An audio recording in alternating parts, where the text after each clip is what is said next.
The Adventures of Alley-Oop.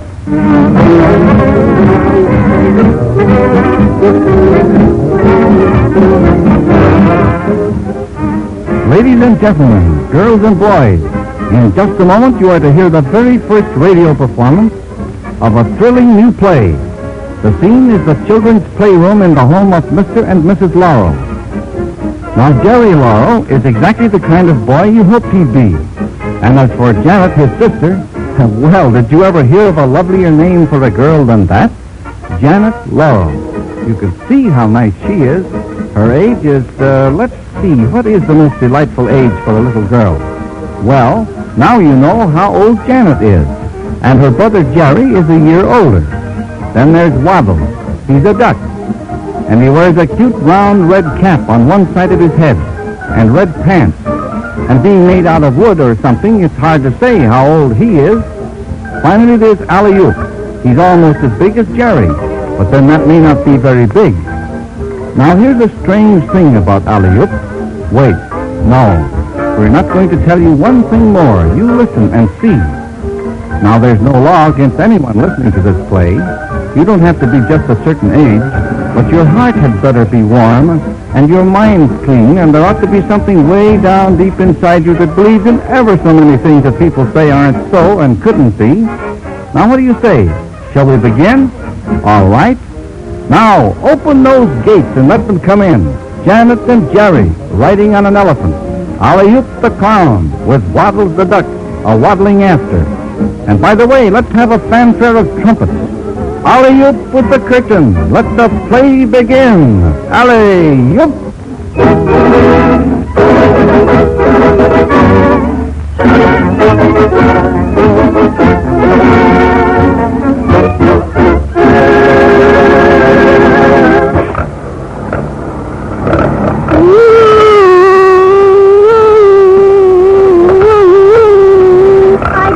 Stop playing with that electric train, Jerry.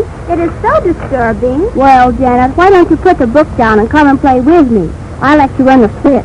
Can't you see I'm reading, Jerry? Well, if you take my advice, you'd stop filling your head with all those impossible stories, Janet. Why, you talk just as if you were a very old person, giving me advice, the very idea. Well, I am old. That is, pretty old. Well, I'm almost as old as you are. Anyway, Mother says I'm old for my age. And besides, Jerry, these stories are much more interesting than running a train round and round on a track. Yeah, it's just like a woman to be satisfied to draw your nose in an old book. Trains are something a man can play with. Those books are all romance, Janet. Why, Jerry, you're using words you don't know the meaning of. Who says I don't? Well, Bernice says so for one. Yes, so what does Bernice know about it? She's a governess and she knows everything. I bet she doesn't know anything about trains. I like trains, and I like boats. I bet you don't know why either, Janet. Well, why? Oh, they go places, that's why. Don't be incredulous. There, Janet. Now, I caught you using the wrong word your own self. Well, I know what it means. It means foolish. All right.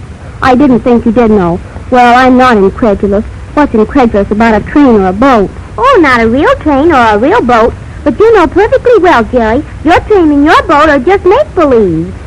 Well, I suppose you're right. That's the trouble with our life. It just goes around and around and around and it never goes anywhere. Janet, I get frightfully bored at times. Why, Jerry, how you talk. You got that idea from hearing Daddy or Mother or some grown-up person say it. I suppose you think I couldn't have an idea all to myself. Now, don't be impossible, Jerry. If you get a book yourself and sit quietly as Bernice tells us we should do every day, you wouldn't be bored. Women just don't appreciate how we men want action and adventure. We men? Why, Jerry, you're only a boy. And anyway, look, you can get adventure. That's this word right here, isn't it? See, on the cover of this book? You can read all about adventure right here. I can see very plainly that no girl can understand the way persons like me think. A person like me wants to go places and be a hero. Now you're just being incredulous again. Oh, I just thought of the right word. It isn't incredulous. It's ridiculous. That's what you mean. It's not polite to correct people in company. In company? Now you're being ridiculous. We're not in company. We're alone. Yes, but if you do it now, you might do it when people are around. Well, I won't do it when people are around. There's nobody here but you and me and Waddles and Alley-oop, but they can't hear. Oh, I wish they could, but that's another one of life's disappointments. A clown and a duck to play with. But Alley-oop just sits there in that chair where I put him yesterday, and he'll sit there for ever so much longer if I didn't move him. I'd like a clown that could talk and walk and turn flip-flops. You're always wishing for something, Jerry. Bernice says that's no way to be happy. We should be contented with what we have. Those were her very words. Well, I bet you if Alley-oop could talk, he'd say just what I say, that he's bored with it all. Now, Jerry, you don't know that. You're just making it up. I suppose the next thing you'll say is that Waddles the duck is bored, too. Wouldn't you be bored if you were a duck, if you were made out of wood and painted? And here's another thing, Janet. If you were really a duck, you'd want water to swim in, wouldn't you? Now answer me that. I don't understand why a boy can't sit down and be quiet just like a girl can. You're the most restless boy I've ever known. That doesn't mean anything, 'cause you've never known any other boy except me.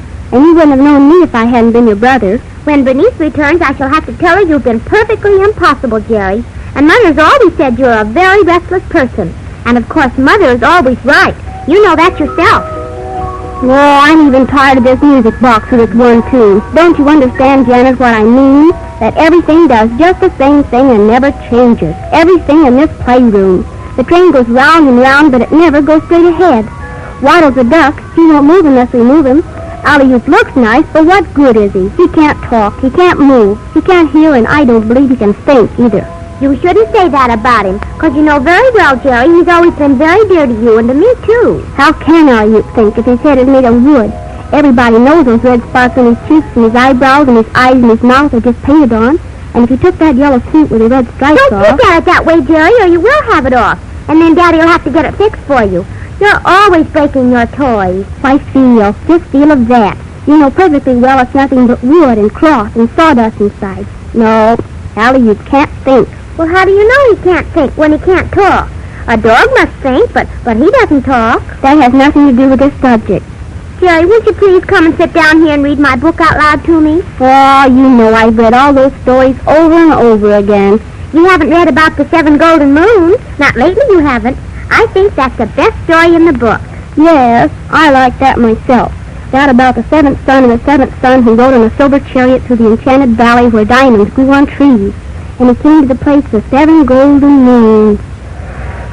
Oh, well, it's a beautiful story. But why can't we have things like that in real life? Oh, please don't be noisy, Jerry.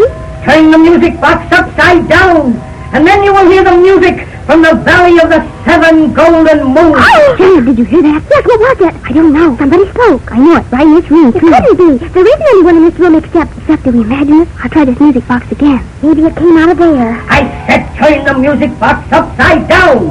You'll hear some good music. Jerry, I'm frightened to death. Listen to that. It's coming from the music box. Do you hear that music? It's heavenly. Kind of scares a person, though. Oh, I'm not scared. It's so sweet. What does it? I don't know. It must be some kind of magic, Janet. That's what I think. I like it, though. But who do you suppose it was that spoke? It was somebody in the music box. Well, I'm not so sure. It didn't seem to come from there. Hush, Jerry. Let's just listen.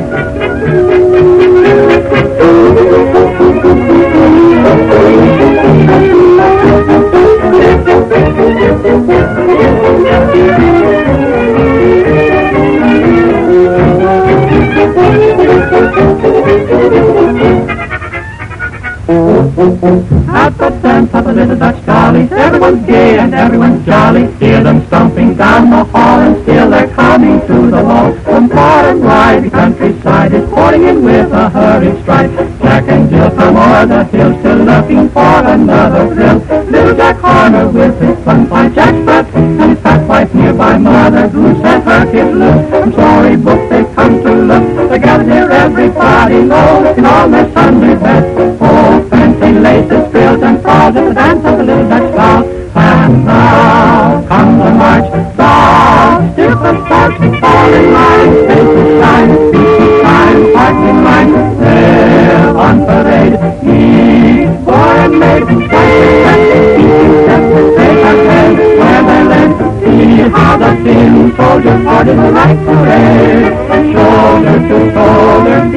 one dress parade. Oh, here they come with rolling drums. Now they pass, glad and laugh, each one. Janet, you heard that music, didn't you? Of course I did. It was beautiful. Where did it come from? From the music box. Shake it again. Oh, that's beautiful.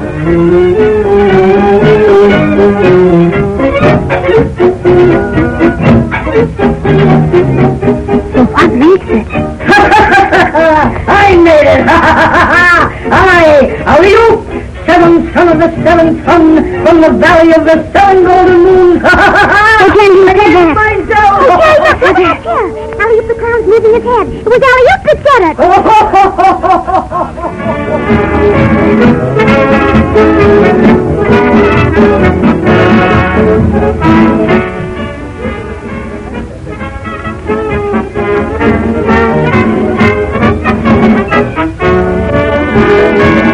Be sure to listen to the next adventure of Jerry, Janet, Alley-oop, and Waddles over this station. This is an Earnshaw Morgan production.